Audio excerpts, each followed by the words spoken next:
Soybean के बारे में जो आखिरी प्रश्न उन्होंने कहा, प्रोटीन के बारे में और डायबिटीज के बारे में, दुनिया में अभी ऐसा कोई अध्ययन नहीं हो पाया है जिससे ये सिद्ध होता हो कि सोयाबीन से डायबिटीज ठीक हो सकता है। सोयाबीन से डायबिटीज ठीक होने की बात कुछ वैज्ञानिक कहते हैं, लेकिन अभी कुछ सिद्ध नहीं हुआ है और इसलिए दवा के स्वरूप में और मेडिसिन के रूप में अभी तक दुनिया में कहीं कोई उपलब्ध नहीं है। ये कल्पना जरूर ऐसी है कि सोयाबीन में जो कंपोजिशन है शक्कर का, जो शुगर का कंपोजिशन है, जो फ्रक्टोज है, उसमें ग्लूकोज है, फिर प्रोटीन है, फिर कुछ और भी चीजें, फैट भी है उसमें थोड़ा सा, कार्बोहाइड्रेट भी थोड़ा सा है। तो ऐसा माना जाता है कि उसका जो कंपोजिशन है, उस कंपोजिशन से शायद डायबिटीज की बीमारी को कंट्रोल करने में मदद मिलती हो, लेकिन अभी ऐसी कोई सिद्धि प्राप्त नहीं हुई है, ना भारत के वैज्ञानिकों को, ना दूसरे देशों के वैज्ञानिकों को। ये चर्चा चल रही है, पुस्तकों में चर्चा है, पत्रिकाओं में चर्चा है, अखबारों में चर्चा है, लेकिन सिद्ध नहीं हो पाया है। और प्रोटीन के बारे में तो सिद्ध हो चुका है। सोयाबीन द्वारा जो प्रोटीन मिलता है, वो किसी जानवर को मिले या किसी व्यक्ति को मिले, वो प्रोटीन बहुत ही जटिल होता है। और जटिल प्रोटीन जो होता है, माने बहुत कॉम्प्लेक्स है वो प्रोटीन, और वो जल्दी से पचता नहीं है। माने हम दाल खाते हैं, दाल में से प्रोटीन हमको मिलता है, वो प्रोटीन जितनी आसानी के साथ शरीर में काम में आ जाता है, उतनी आसानी से सोयाबीन का निकला हुआ प्रोटीन शरीर में काम नहीं आता। बल्कि सोयाबीन का निकला हुआ प्रोटीन एक तरह से शरीर में स्टोरेज के रूप में इकट्ठा हो जाता है। जैसे हम कोई चीज स्टोर भंडार करके रख लें, वैसे एक भंडार जैसा बन जाता है, उसका उपयोग नहीं हो पाता शरीर की ऊर्जा के लिए।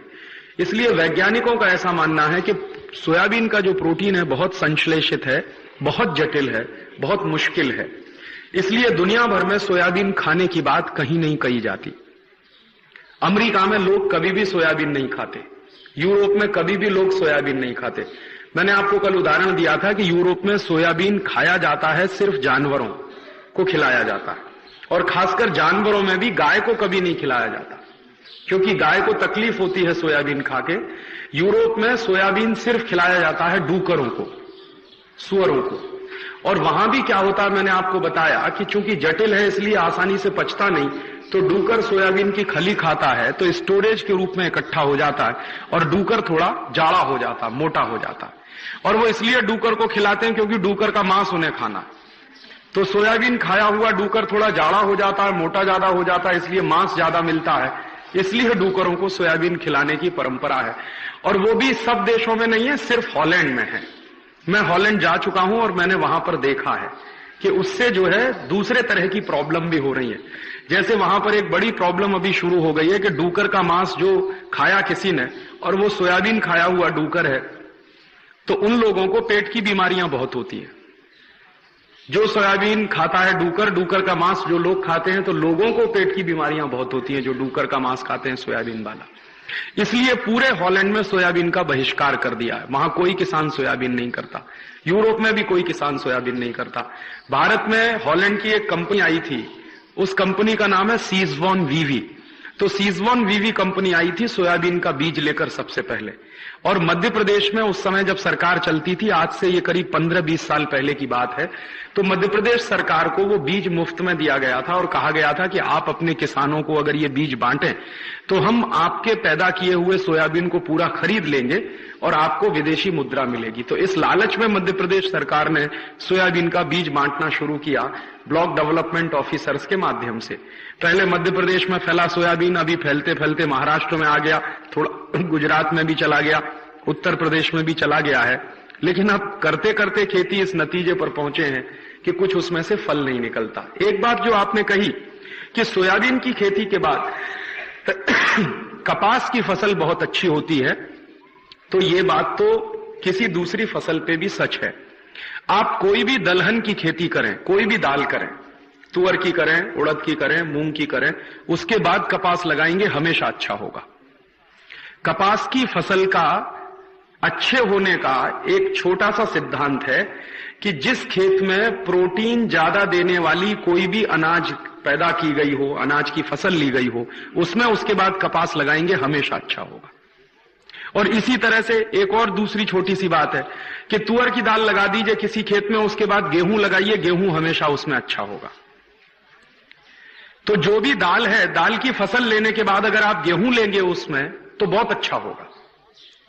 और ऐसे ही कपास की फसल अच्छी लेनी है तो पहले उस खेत में अगर दाल लगा देंगे आप, तो दाल के बाद कपास लगाएंगे तो हमेशा, कोई भी दाल लगाइए, मूंग की लगा दीजिए, उड़द की लगा दीजिए, तुअर की लगा दीजिए, किसी भी किस्म की दाल लगा दीजिए जिसमें प्रोटीन की मात्रा ज्यादा होती हो, तो हमेशा कपास की फसल अच्छी होगी। सिर्फ सोयाबीन से कपास की फसल अच्छी होती है, इससे भी ज्यादा सच ये है कि किसी भी तरह की दाल की फसल आप लगाएं तो उसके बाद कपास की फसल निश्चित रूप से बहुत अच्छी होती है। और ये जो फसल चक्र का एक सिद्धांत है, और शायद इस देश में सभी किसान जानते थे आज से 200-300 साल पहले तक, लेकिन ये जो परदेशियत आ गई, विदेशीकरण हो गया हमारी खेती का, तो वो फसल चक्र का जो हमारे ज्ञान थे वो खत्म हो गए, टूट गए धीरे धीरे। तो गांव के जो बुजुर्ग हैं, जो पुराने लोग हैं, ये ज्ञान किसी किताब में नहीं मिलेगा। जो गांव के पुराने बुजुर्ग हैं जिन्होंने पुरानी खेती की है, उनसे मिलेगा कि आप क्या करते थे अपने जमाने में, क्योंकि किताबें इस पर ज्यादा लिखी हुई नहीं है, ज्यादा इस पर प्रकाशित साहित्य नहीं है। जो साइंटिस्ट लिखते हैं, जो किताबें बनाते हैं, वो भी एजम्पशंस के आधार पर हैं, अनुमानों के आधार पर है। तो उसका ज्यादा वैज्ञानिक और तथ्यपूर्ण जानकारी सीधे गांव में ही मिल सकती है। तो मेरा एक छोटा सा निवेदन है, अगर आप लोग कर सकें, इसी में मुझे याद आ गया कि हर गांव में इस तरह की फसल की जो व्यवस्था होती रही पिछले कई वर्षों से, उसके बारे में कुछ लिखित काम शुरू कर दिया जाए। जैसे मुझे दिगरस गांव में, दिगरस गांव में 10 तरह की फसलें होती हैं या 50 तरह की फसलें होती हैं। तो पिछले 50 साल में इनमें क्या बदलाव आया है? 50 साल पहले ये फसलें किस तरह की, 50 साल के बाद किस तरह की फसलों का प्रतिनिधित्व ज्यादा हो गया है, किस तरह की फसलों का परसेंटेज बढ़ गया है। अगर ये छोटा छोटा एक सर्वेक्षण का काम हर गांव में शुरू कर दिया जाए, तो ये जो झगड़ा है कि सोयाबीन के बाद क्या करें, या गेहूं के बाद क्या करें, या कपास के बाद क्या करें, या ऊस के बाद क्या लगाएं खेत में, धान लेने के बाद क्या लगाएं, ये झगड़े उसमें से सुलझ जाएंगे और वो ज्ञान जो हमारे पास था वो वापस हमारे पास लौट आएगा।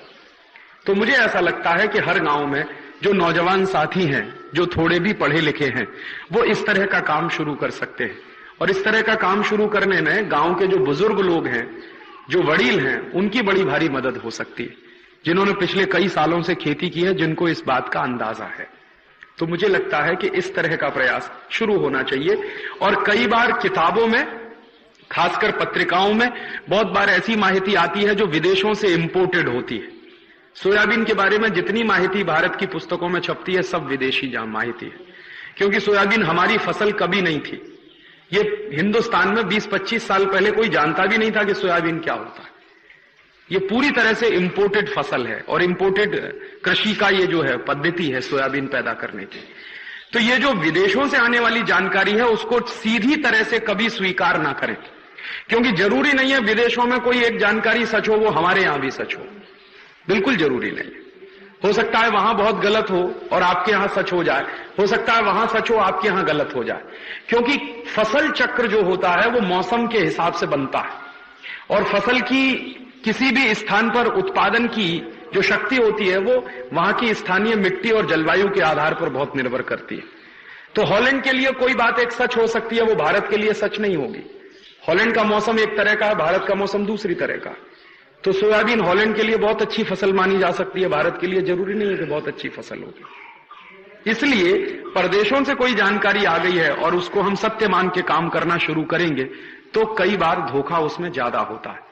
उसको अपने विवेक से परखें और अपनी बुद्धि से उसका टेस्ट करें और उसके बाद उसको समझने की कोशिश करें और तब उसको फॉलो करें। ऐसे ऐसे एग्रीमेंट साइन हुए हैं लिबरलाइजेशन के नाम पर कि आप चौंक जाएंगे। अमेरिका की एक कंपनी है जिसका नाम है पेप्सी कोला। पेप्सी कोला के साथ भारत सरकार ने एक एग्रीमेंट साइन किया है कि हर साल Pepsi cola 10,000 metric ton chemical waste America से लाकर हिंदुस्तान में डंप करेगा। ये है लिबरलाइजेशन। और ये 2 साल से डंप होना शुरू हो गया है। सबसे पहली डंपिंग किया था पेप्सी कोला ने मद्रास के पास एक गांव है, और अब इस साल से पेप्सी कोला डंप कर रहा है उस केमिकल वेस्ट को। केरल में एक जगह है, उसका नाम है वाइपीन। वाइपीन बहुत सुंदर द्वीप है। एक बार मैं गया हूं, इतना खूबसूरत है कि जाने के बाद लौटने का मन नहीं करता। अब उस वाइपिन द्वीप पर अमेरिका से लाया हुआ 10,000 मीट्रिक टन कचरा, वेस्ट डंप किया जा रहा है, और ये काम पेप्सी कोला कर रहा है। और ये क्यों हुआ है? क्योंकि लिबरलाइजेशन हो रहा है इस देश में, ग्लोबलाइजेशन।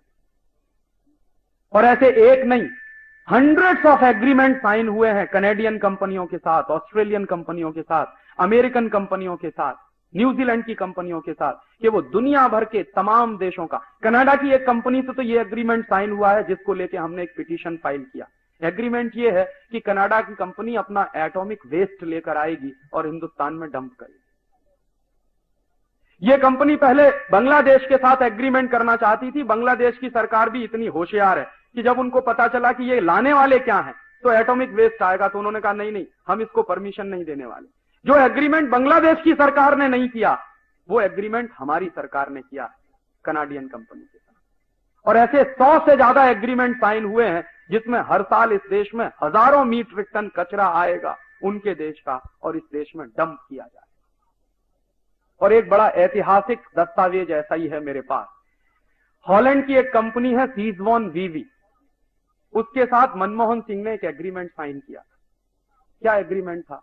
कि हॉलैंड के सुअरों का गोबर 1 करोड़ टन हर साल हिंदुस्तान में लाके डंप किया जाए। ये एग्रीमेंट किया मनमोहन सिंह, और उसके दस्तावेज मेरे पास। क्यों किया है? तर्क क्या था मनमोहन सिंह का? तर्क यह था कि हॉलैंड के सुअरों का जो गोबर है वो क्वालिटी में बहुत अच्छा है। क्यों अच्छा है क्वालिटी में?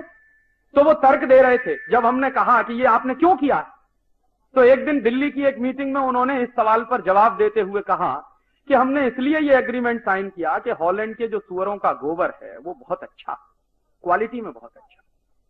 और दूसरा क्यों अच्छा है? क्योंकि वहां के सुअर सोयाबीन खाते हैं। तो मैंने सवाल पूछा उनसे उस मीटिंग में कि ये सोयाबीन जाता कहां से? कि हमारे देश से जाता है। कहां से जाता है? मध्य प्रदेश से जाता है। आपको मालूम है इस देश में मध्य प्रदेश को पूरा सोयाबीन का बेल्ट बना दिया इसी ग्लोबलाइजेशन के चक्कर। तो क्या हो रहा है? सोयाबीन के लिए हजारों हेक्टेयर खेती बर्बाद कर दी गई है। सारे दुनिया के एग्रीकल्चरल साइंटिस्ट कहते हैं कि 10 साल सोयाबीन की खेती के बाद 11वें साल आप उस खेत में कुछ नहीं कर सकते, वो बंजर हो जाता है। इसलिए यूरोप के देश सोयाबीन पैदा नहीं करते। तो यूरोप के देश सोयाबीन पैदा नहीं करते, लेकिन हॉलैंड एक ऐसा देश है जो सुअरों को पालता है। मैंने हॉलैंड में देखा बड़े बड़े रेंच होते हैं पिग्स के। हमारे यहां रेंच होते हैं गाय के, उनके यहां रेंच होते हैं पिग्स के। क्यों बनाते हैं रेंच? क्योंकि सुअर का मांस खाना, और सुअर के मांस को स्वादिष्ट बनाने के लिए उसको सोयाबीन खिलाना। लेकिन हॉलैंड की सरकार वो सोयाबीन अपने खेतों में पैदा नहीं होने देती। उसके लिए भारत सरकार से उन्होंने समझौता करके हमारे यहां सोयाबीन पैदा करवाना शुरू किया। तो यहां से सोयाबीन की खली जाती है, उनके सुअर खाते हैं, और उसके बाद जो टट्टी करते हैं वो हमारे देश में आएगी। ये एग्रीमेंट किया। और ये एग्रीमेंट एक ऐसे व्यक्ति का है जिसको हिंदुस्तान में बेस्ट फाइनेंस मिनिस्टर का अवार्ड मिला। पता नहीं उनके दिमाग में भी वही गोबर भरा हुआ है। और जब हम कोर्ट में गए ये सब बातें लेकर, और मनमोहन सिंह को लगा कि अब फंसने वाले हैं, और जवाब नहीं देते बन रहा था उनको, कोर्ट ने नोटिस इशू कर दिए थे। इसको हमने पब्लिक इंटरेस्ट पिटीशन बनाया था। तो मनमोहन सिंह ने फिर बाद में प्रेशर में आके वो एग्रीमेंट कैंसिल किया। ऐसे एग्रीमेंट साइन होते हैं इस देश में, लिबरलाइजेशन और ग्लोबलाइजेशन। कोई एक मॉनिटरिंग कमेटी नहीं है इस देश में जो ये छांटती हो कि क्या एग्रीमेंट साइन हुआ है और उसके क्या परिणाम होने जा रहे हैं।